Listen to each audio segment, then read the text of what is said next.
Bismillahirrahmanirrahim. Assalamualaikum warahmatullahi wabarakatuh dan salam sejahtera.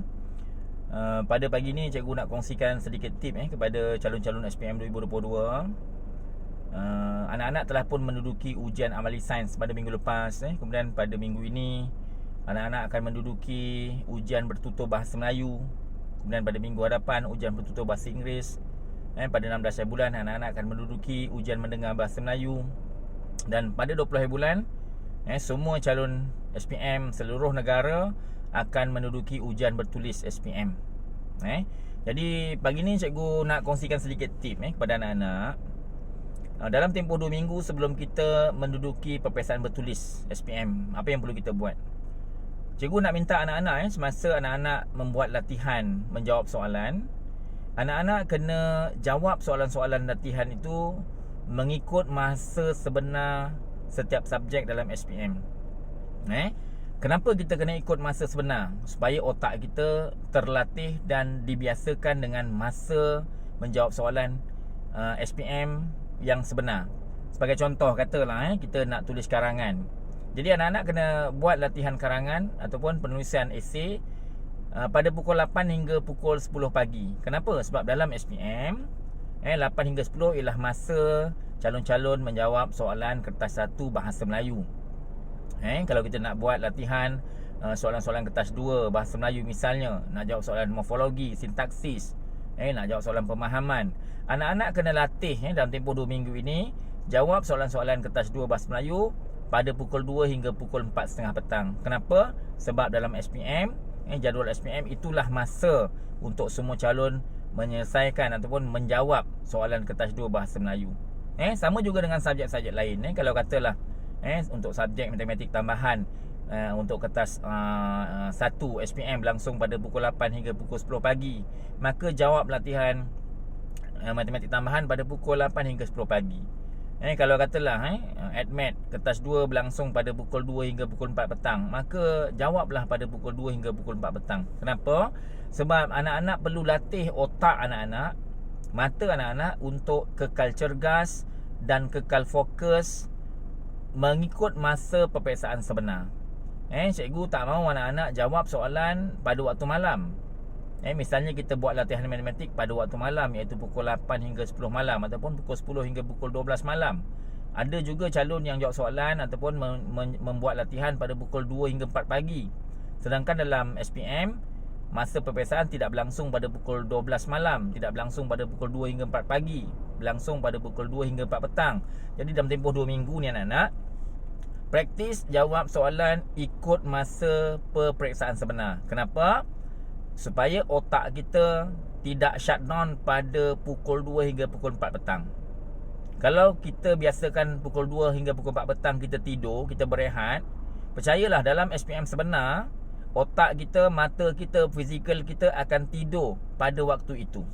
Jadi cikgu harap anak-anak dalam tempoh 2 minggu, ambillah peluang dan ruang yang ada ni, kita praktis jawab semua soalan subjek-subjek SPM kita ikut masa SPM yang sebenar.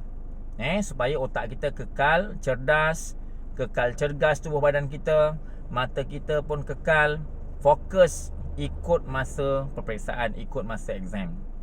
Itu yang pertama.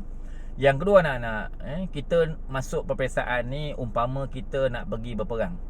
Orang kalau nak pergi berperang ni dua kemungkinan. Sama ada kita menang dalam peperangan, kita berjaya menewaskan musuh, ataupun kita kecundang, kita tewas dalam peperangan.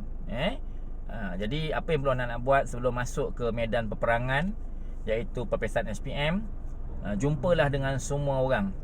Bukan sahaja jumpa dengan cikgu-cikgu kita yang mengajar kita, mendidik kita, yang membantu kita menjawab soalan, memahami tugasan soalan, ajar kita bagaimana teknik yang betul untuk tulis jawapan.